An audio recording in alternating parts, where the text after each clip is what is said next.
Saudara, selanjutnya kita akan berdiskusi ataupun juga berdialog terkait putusan sidang sengketa Pilpres 2024 di Mahkamah Konstitusi esok. Kita terhubung dengan pakar hukum tata negara Universitas Bayangkara Jakarta Raya, Profesor Juanda. Prof. Juanda, selamat siang. Terima kasih telah bergabung dengan Kompas Siang. Prof, melihat sidang sebelumnya, bagaimana untuk putusan MK besok ini? Dalam RPH-nya apakah nanti akan deadlock dengan putusannya ini? Terima kasih.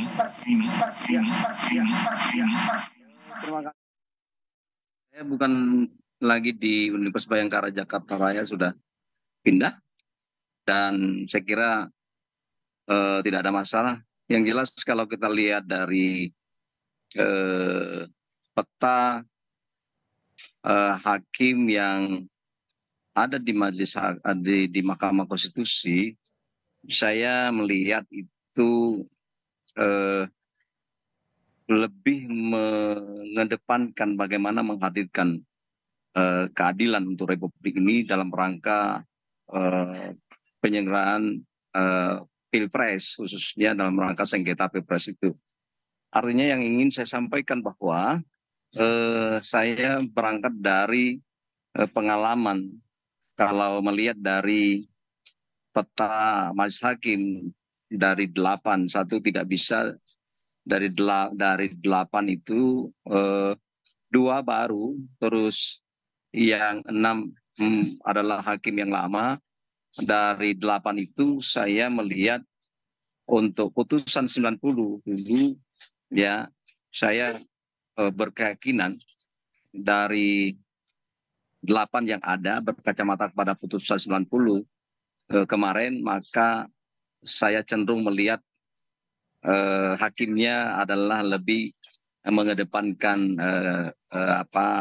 soal keadilan substantif dan menggunakan paham hukum progresif.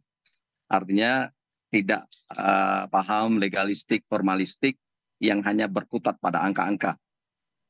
Atas dasar pengamatan dan penelitian tersebut, saya melihat peluang untuk dikabulkan permohonan 01 dan 03 itu cukup besar, ya. Tetapi semuanya memang terpulang kepada hakim masing-masing. Yang paling tahu sebenarnya adalah hakim.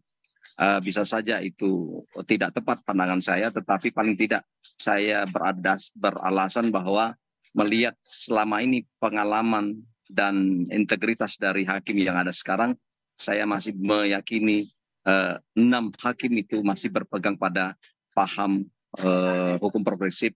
Artinya tidak berkutat pada soal prosedur formalitas, tidak berkutat pada hanya angka-angka, sehingga peluang untuk dikabulkan permohonan 01, 03 cukup besar. Oke, Prof. Juanda menyebutkan berkali-kali ini, beberapa kali adalah peluang besar akan dikabulkan untuk permohonan dari 01 ataupun juga 03, karena tadi juga dijelaskan menghadirkan keadilan pada Pilpres. Apakah salah satu faktornya ini karena amicus curiae atau sahabat pengadilan yang juga turut dibahas dalam rapat pemusyawaratan hakim? Karena kita mengetahui setidaknya ada 14 kemudian surat dari sahabat pengadilan ini yang juga ikut turut dibahas dalam RPH tersebut, Prof. Juanda. Ya, saya kira begini ya. Sesuai dengan esensi dari amicus curiae itu sendiri adalah merupakan sebuah pandangan hukum dari seseorang ataupun institusi yang merasa berkepentingan dalam rangka mengungkapkan kebenaran dan fakta-fakta.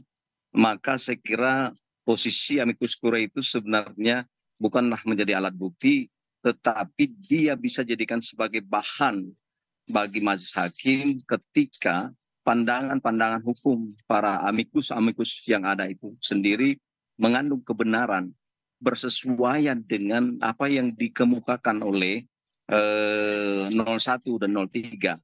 Tetapi kalau tidak bersesuaian, maka itu pun tidak wajib hakim itu untuk mempertimbangkan. Tetapi kalau memang hakim itu berdasarkan pemikiran yang sangat prinsipil, mereka memegang sebuah prinsip konstitusi, bagaimana keadilan dihadirkan, bagaimana misalnya ada fakta-fakta yang menunjukkan apa yang dikemukakan oleh 01, 03 itu terbukti ada pelanggaran secara substansi terhadap azas penyelenggaraan pemilu, azas adil, azas tidak fair misalnya, kemudian sesuai dengan esensi kewenangan dari Mahkamah Konstitusi itu sendiri ada dalam rangka menegakkan konstitusi, dalam rangka menegakkan hukum, dalam rangka menghadirkan keadilan untuk Republik ini, untuk orang banyak, untuk 200 kurang lebih jutaan masa depan bangsa ini di dalam soal proses demokrasi, soal pilpres untuk memilih pemimpin yang benar.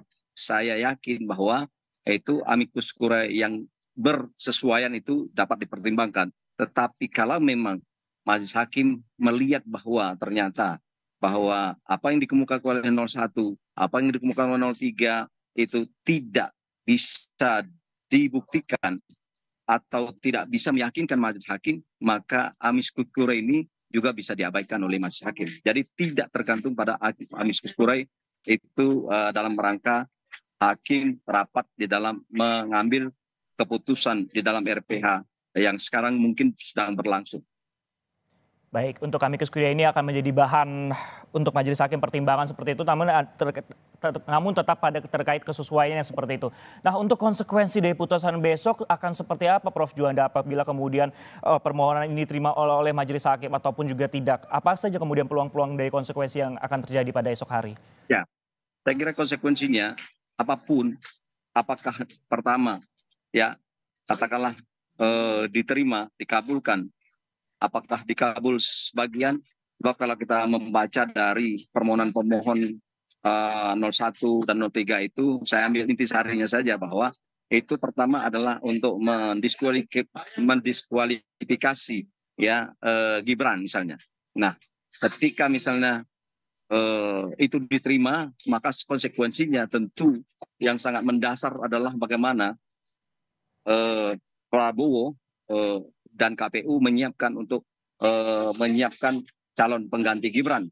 Itu konsekuensinya, ya. Yang kedua adalah ketika misalnya itu tidak dikabulkan oleh majelis hakim, tapi ada alternatif kedua, misalnya katakanlah melakukan PSU ya di seluruh Indonesia atau di sebagian besar di tempat-tempat tertentu misalnya. Nah, maka itu konsekuensinya, maka KPU harus menjalankan apa yang diputuskan oleh majelis hakim. Terus selanjutnya bisa saja misalnya terbalik begini, katakanlah permohonan 01, 03 tidak dikabulkan bahkan ditolak misalnya, maka konsekuensinya tidak tidak mau, maka persiapan untuk pelantikan Prabowo dan Gibran. 3 alternatif konsekuensi. Apapun itu harus diterima oleh kita semua.